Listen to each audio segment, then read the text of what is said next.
Hi guys, welcome to my channel.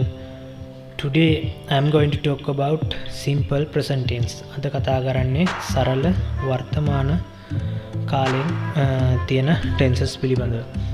Okay.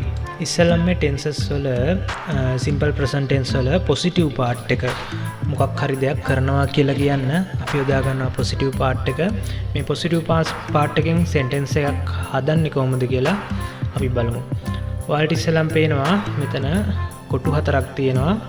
පළවෙනි එකේ subject තියෙනවා, ඊට පස්සේ verb එක තියෙනවා, object තියෙනවා, rest තියෙනවා.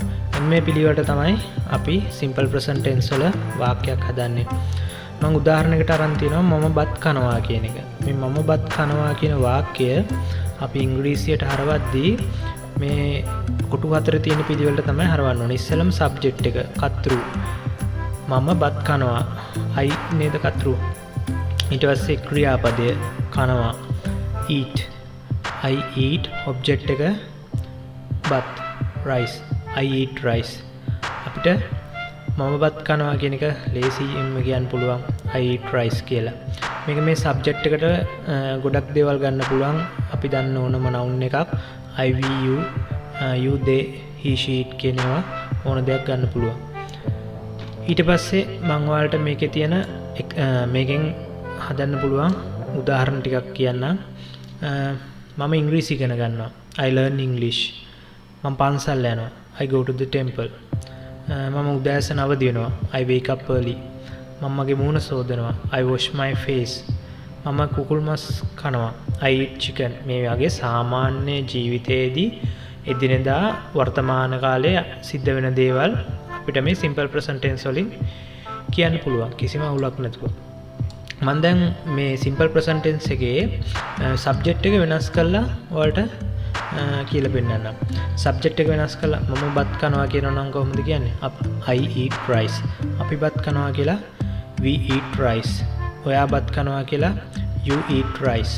ඔයාලා බත් කනවා කියලා you eat rice. මෙතෙන්දි මතක තියාගන්න ඕන ඔයයි ඔයාලා කියද්දි දෙකේදි මෙන්නේ youම තමයි. ඊළඟට ඔහු බත් කනවා he eats rice. බලන්න මේකේ eat වලට පස්සේ s අකුරක් ඇවිල්ලා තියෙනවා.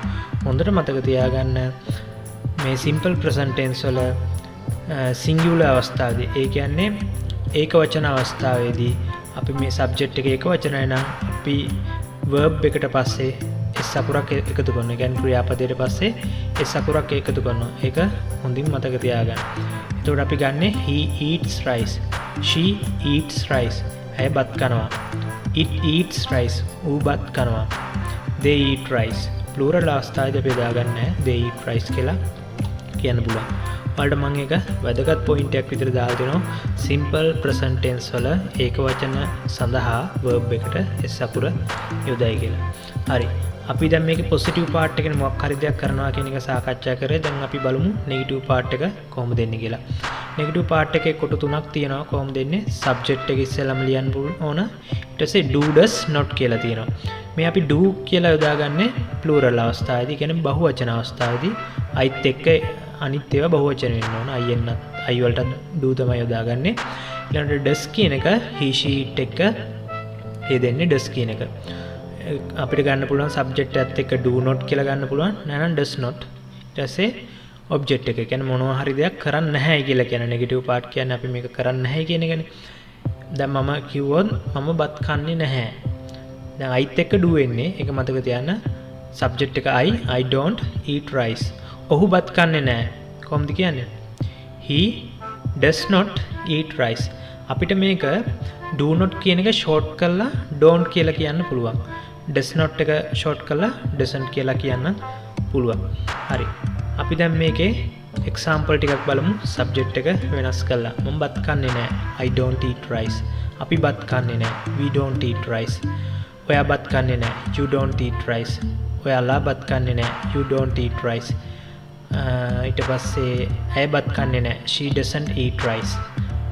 ඊළඟට ඔහු බත් කන්නේ නැහැ. he doesn't eat rice. බලන්න මෙතෙන්දී මේ eat වෙනුවට s අකුර යොදාගෙන නැහැ. මේ හොඳට මතක තියාගන්න simple present tense වල positive part එකේදී මොකක් හරි කරනවා කියන අවස්ථාවේදී singular නම් ඒ කියන්නේ ඒක වචන නම් පමණයි verb එකට s අකුරක් යොදාගන්නේ. අනිත් negative part වලදී මම මොනවා හරි කරන්නේ නැහැ කරනවාද ප්‍රශ්නයක් වගේ හද්දී අපි s අකුර යොදාගන්නේ නැහැ. මේ positive part එකේදී විතරයි s අකුර යොදාගන්නේ. දැන් මෙතන s අකුර දීලා නැහැ. He doesn't eat rice. ඔහු බත් කන්නේ නැහැ. ඒ විදිහට අපේ s අකුර දාන්නේ නැහැ. ඌ බත් කන්නේ නැහැ. It doesn't eat rice. ඔවුන් බත් කන්නේ නැහැ. They don't eat rice. මම හිතනවා ඔයාලට තේරෙන්නේ නැති කියලා. දැන් ඊට පස්සේ අපි යන්නේ positive question part එකට. ඒ කියන්නේ අපි මොකක් හරි ප්‍රශ්නයක් අහද්දී මොකක් හරි කරනවාද? එහෙම අහද්දී අපිට මේක යොදා ගන්න පුළුවන්. මේක ඉස්සෙල්ලාම එන්නේ බලන්න කොටු පහක් තියෙනවා.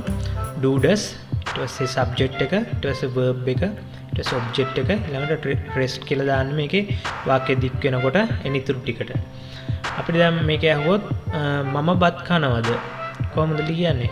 I'ත් එක්කනේ do I subject එක I verb එක eat rice do I eat rice ඔයා බත් කනවද do you eat rice ඒ විදිහට අහන්න පුළුවන් මම දැන් මේකේ subject එක වෙනස් කර කර ඔයාලට කියන්නම් do I eat rice මම බත් කනවද අපි බත් කනවද do we eat rice ඔයා බත් කනවද do you eat rice ඔයාලා බත් කනවද do you eat rice ඔහු බත් කනවද does he eat rice does කියලා දාන්නේ heat එක ඇය බත් කනවද does she eat rice ඌ බත් කනවද does it eat rice ඔවුන් බත් කනවද do they eat rice මේ විදිහට අපිට යොදා ගන්න පුළුවන් ඊට පස්සේ අපිට එන්නේ negative question part එකට බලන්න මේ negative question part එකේ තියෙන ඉස්සලම අර විදිහම තමයි කිසි අවුලක් නැහැ do does එක not එනවා and do not කියන එක don't කියලා අපිට යොදා ගන්න පුළුවන් does not කියන එක doesn't කියලා short ගන්න පුළුවන් ඊට පස්සේ subject එක ඊට පස්සේ verb එක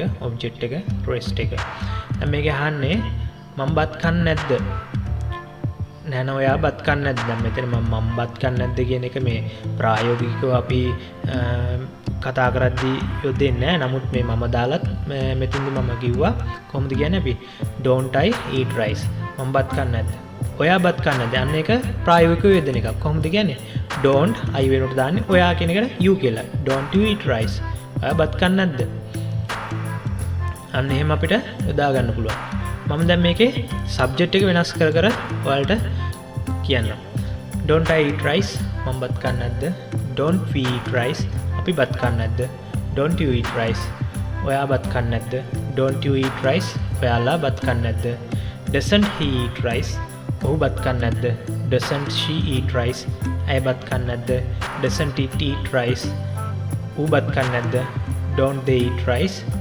ඔවුන් බත් කන්නේ නැද්ද මම හිතනවා ඔයාලට positive part එකයි negative part එකයි positive question එකයි negative question කියන හතරම හොඳටම තේරෙන්නේ නැති කියලා.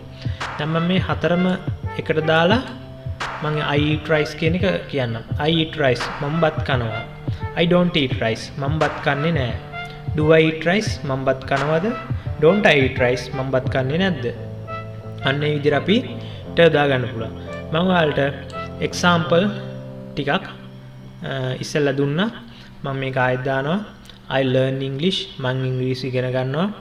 ඊට පස්සේ මම මේක මේ I නැතුව he දැම්මොත් ඔහු ඉංග්‍රීසි ඉගෙන ගන්නවා. He learns English. මතක තියාගන්න verb එකට s අකුරක් දානවා. ඊළඟට I go to the temple. ඊළඟට I wake up early. I wash my face. I eat chicken. මේ විදිහට අපිට example ඕන තරම් හදන්න පුළුවන් අපේ දිනදා ජීවිතයේදී කරන වැඩ අපිට මේකෙන් කියන්න පුළුවන්. ඔයාලට ඉංග්‍රීසි ස්පෝකන් ඉංග්‍රීසි හදා ගන්න ඕන නම් කරන් තියෙන්නේ මේ දැන් කියලා දීපු මේ සාමාන්‍ය භාවිතා කරන වචන ගෙදෙද්දී සහ අපි එදිනෙදා වැඩ කටයුතු කරද්දී ඉස්කෝලේදී අපි කතා කරනකොට මේවා යොදා ගන්න. මේවා යොදාගද්දී ඔයාලට හොඳට මේවා කතා කරන්න පුළුවන් වෙනවා. මම හිතනවා ඔයාලට හොඳට තේරෙන්නේ නැති කියලා මේ simple present tense ගැන වීඩියෝ එක. ඊළඟට අපි යන්න තියෙන්නේ simple past tense. අපි මේ වීඩියෝ එකෙන් හම්බෙමු. Goodbye.